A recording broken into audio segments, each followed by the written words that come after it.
Halo, kembali lagi dengan Dila di sini di channel Grafologi Indonesia dalam program 1000 Sharing Ringan di Hari Rabu.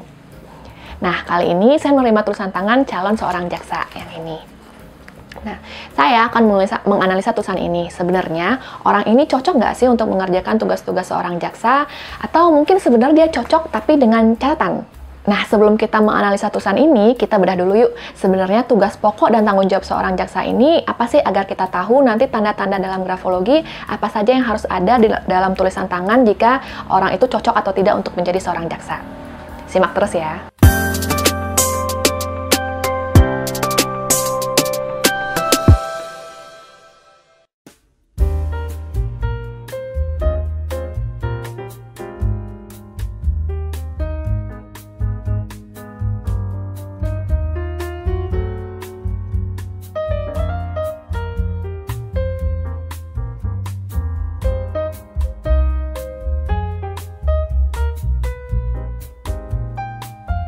Kalau kita lihat dari Undang-Undang Republik Indonesia, jaksa adalah seorang pejabat yang diberi wewenang oleh undang-undang ini untuk bertindak sebagai penuntut umum serta melaksanakan putusan pengadilan yang telah memperoleh kekuatan hukum yang tetap. Atau lebih mudahnya, kita bisa bilang bahwa jaksa ini memiliki tugas dan tanggung jawab yang penting sekali dan beragam dalam sistem peradilan.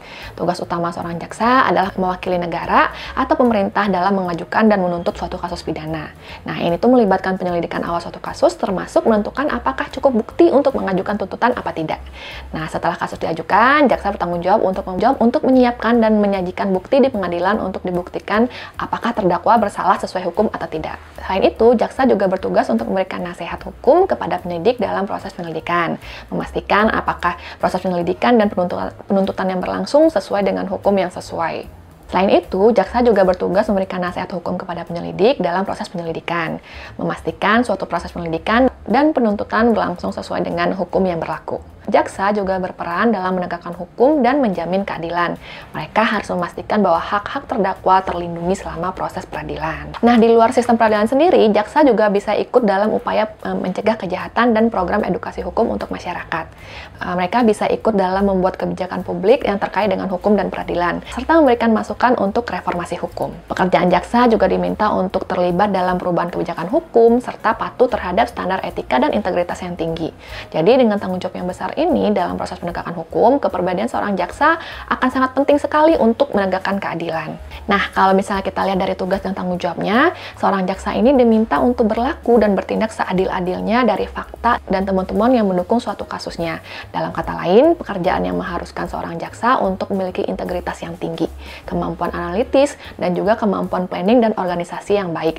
Tidak lupa juga kemampuan detail, dan dalam profesi ini juga dibutuhkan seorang yang sedikit argumentatif. Nah, karena kita sudah tahu nih apa saja kepribadian yang harus dimiliki oleh seorang jaksa, sekarang yuk kita lihat pada tulisan tangan ini apakah ada kepribadian yang dibutuhkan untuk menjadi seorang jaksa apa tidak. Nah, tanda pertama yang kita lihat adalah seorang jaksa harus memiliki integritas yang tinggi. Di dalam grafologi, kita bisa melihat integritas seseorang memang cukup banyak tanda-tanda yang harus diperhatikan. Mulai dari tulisan tangannya yang harus jelas dan terbaca atau legible.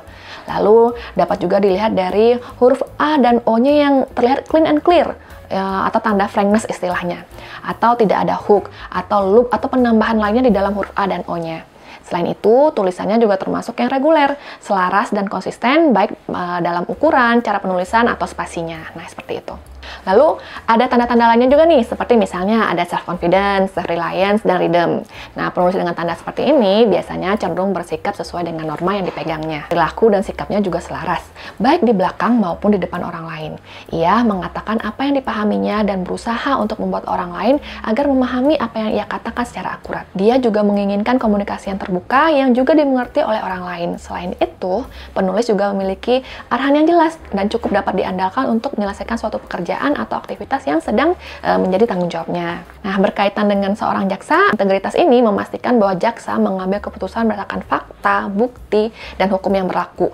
Bukan hanya karena prasangka pribadi, tekanan dari luar, atau alasan yang tidak logis. Integritas ini tuh penting sekali untuk mempertahankan keadilan, kesetaraan, dan objektivitas dalam proses hukum. Jaksa yang bertindak dengan integritas juga akan membantu nih menjaga kepercayaan publik terhadap sistem peradilan. Nah, kalau kita lihat dari tulisan tangan yang ini, traits integritas dalam tulisan ini tuh cukup kelihatan. Di sini misalnya ada rhythm-nya, ada confidence-nya, dan tulisannya juga clear, gampang terbaca, bisa kalau dibaca tuh kita nggak ragu-ragu gitu. Dan meskipun mungkin dalam tulisan ini kurang ditemukan tanda self-reliance, jadi mungkin ini bisa sedikit jadi catatan bahwa self-reliance-nya kurang, tapi integrity-nya bagus.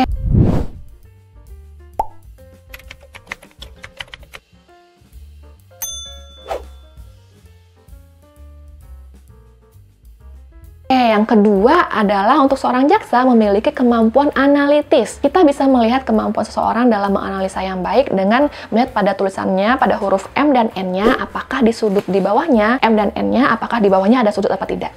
Kayak gitu.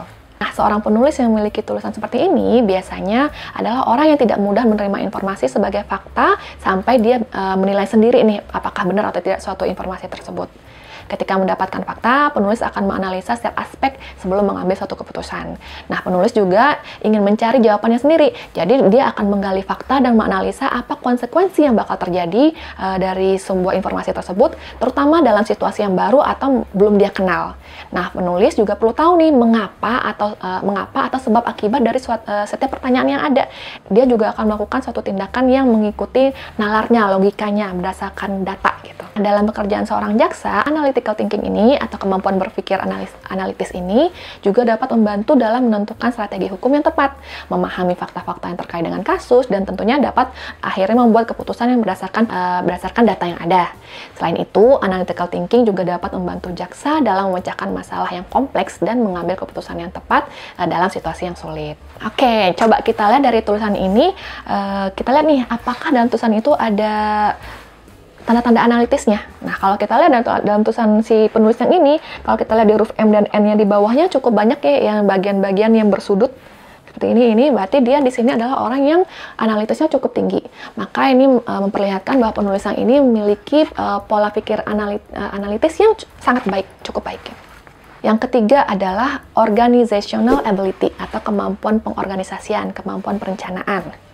Nah, dalam tanda yang ketiga ini, kita melihat kemampuan perencanaan seseorang yang baik ditandai dengan beberapa tanda kombinasi. Pertama, misalnya dia dari margin tulisannya yang rapi, baseline-nya yang konsisten, tidak bergelombang, terus spasi atau jarak antar kata dan barisnya yang baik juga, konsisten, dan kemudian bentuk hurufnya yang reguler dan juga tidak banyak coretan tentunya. Nah, kombinasi tulisan seperti ini menunjukkan jika penulis adalah orang yang mampu untuk menyusun rencana pekerjaannya dengan teratur dan juga memiliki kemampuan yang baik dalam mengerjakan dan menyampaikan sesuatu secara sistematis. Nah, kalau kita lihat dari tulisan ini, kelihatan ya tulisannya itu konsisten, rapi, terus juga spasinya juga konsisten, baseline-nya juga bagus, rapi, nah kayak gitu.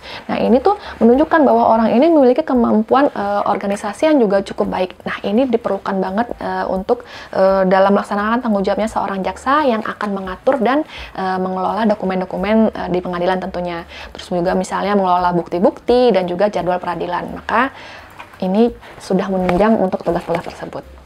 Nah, selanjutnya kita lanjut pada traits yang keempat, yaitu seorang jaksa dibutuhkan untuk memiliki tanda attention to details. Nah, untuk melihat seseorang yang memperhatikan detail dalam pekerjaannya, kita bisa lihat dari tulisan yang ketika dia menulis itu memberikan titik yang lengkap di huruf I dan J-nya dan dengan baik. Semakin baik penempatan titik di atas hurufnya, maka semakin kuat indikasi tersebut.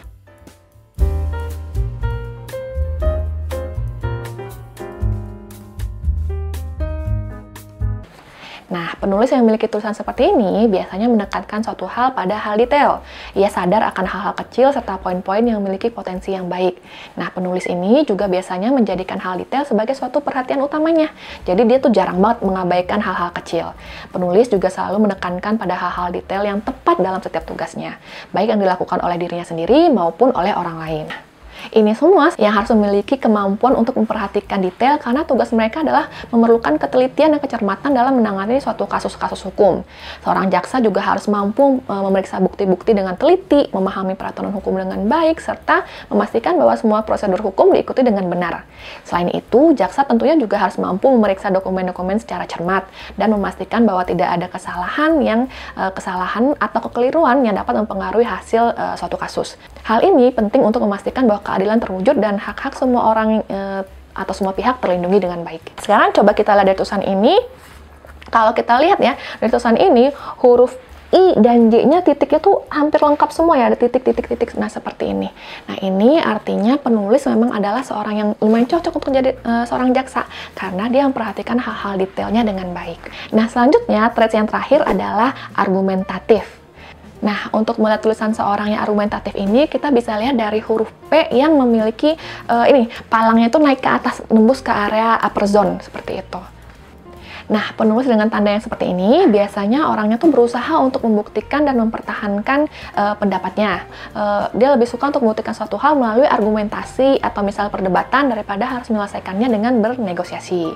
Nah, berkaitan dengan menjadi seorang jaksa, kepribadian atau karakter yang senang berargumentasi ini penting sekali untuk seorang jaksa dalam menjalankan tugasnya di bidang hukum. Sebagai seorang penegak hukum, jaksa bertanggung jawab untuk membuktikan kesalahan terdakwa di pengadilan. Membutuhkan kemampuan untuk menyusun dan menyajikan argumen yang kuat dan meyakinkan. Kemampuan berargumentasi ini tidak hanya penting dalam merumuskan kasus secara efektif, tapi juga dalam menanggapi dan menantang argumentasi yang biasanya diajukan oleh pembela. Nah, sekarang kalau kita lihat dari tulisan yang ini, saya juga lumayan menemukan cukup banyak ya tanda argumentatif di sini. Kalau kita lihat di sini huruf P-nya, nah ini tuh palangnya tuh nembus ke atas nih, nembus ke area upper zone, nah seperti ini. Nah, ini argumentasinya di sini orangnya cukup signifikan, maka ini menggambarkan penulis yang memiliki kemampuan argumentasi yang cukup baik. Oke, jadi kalau kita simpulkan, trait-trait atau tanda-tanda yang dibutuhkan untuk menjadi seorang jaksa ini sepertinya sudah terpenuhi oleh penulis ini. Ini menggambarkan bahwa penulis ini cukup cocok untuk menjadi seorang jaksa. Nah, kalau kita simpulkan, trait-trait yang dibutuhkan untuk menjadi seorang jaksa ini cukup terpenuhi oleh penulis ini. Ini menggambarkan bahwa penulis ini, calon kandidat ini cukup cocok untuk menjadi seorang jaksa. Dan jangan lupa ya, profesi seorang jaksa itu penting sekali dalam sistem peradilan. Jadi dengan memiliki karakteristik yang tadi kita bahas, diharapkan seorang jaksa bisa menjalankan tugasnya dengan adil, berani, dan bijaksana, serta memastikan bahwa sistem peradilan berfungsi untuk melindungi hak dan melindungi keadilan bagi masyarakat.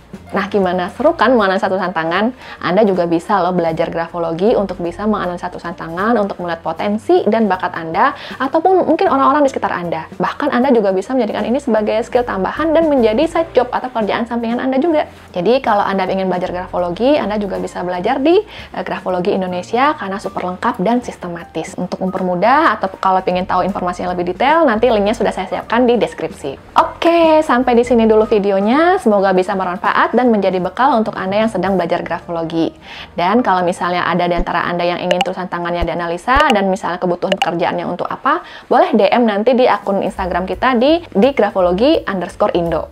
Oke, sampai jumpa di video selanjutnya.